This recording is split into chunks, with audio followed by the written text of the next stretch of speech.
I'm a fifth generation horseman. My great-grandfather was a horseman. My dad was a jockey. My grandmother ran barrel horses. I mean, on down the line. I roped and did everything up until 2008. And then my grandparents made me get a job 2008 thing. And I ended up working with our farrier. I just never quit. The farrier.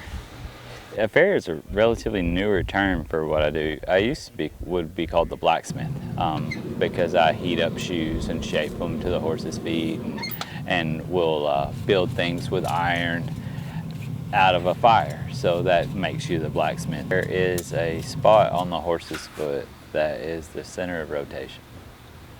And that's where the digit can move with the least amount of leverage. It's right around there.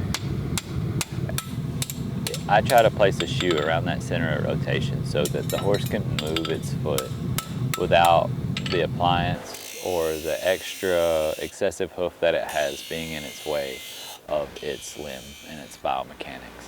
So there's the placement of the shoe, which is important, and then there's the shape of the shoe.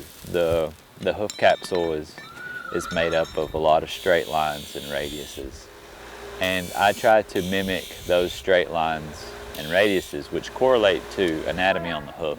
But I try to mimic those straight lines and radiuses in my horseshoe so that I can apply it with nails safely and that it can be secure and healthy for the hoof. Improperly placed horseshoes can bring damage to the horse. It can bring damage to the hoof wall.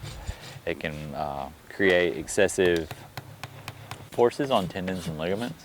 So I try to manage the placement of my horseshoes and the application of my horseshoes in a way that does no harm. I'm a really tall 5'5", maybe 5'6", and most of the horses I work with are, 900 to 1,200 pounds. And I've found that it's a lot easier to get along with them than it is to subdue them. They could kill me in an instant. And so in learning to catch animals that don't want to be caught or work with animals that don't particularly want to be worked with, it's allowed me to kind of develop a way to communicate with them to get what I need to get done. And these animals all have a personality and a spirit, so I think just working with them individually is how I go about it, just treating them all as little personalities and getting along. So I had been working shoeing horses, seemed like 6 years straight with no time off, just working. And I had a little mini Aussie, and so I've always wanted a border collie.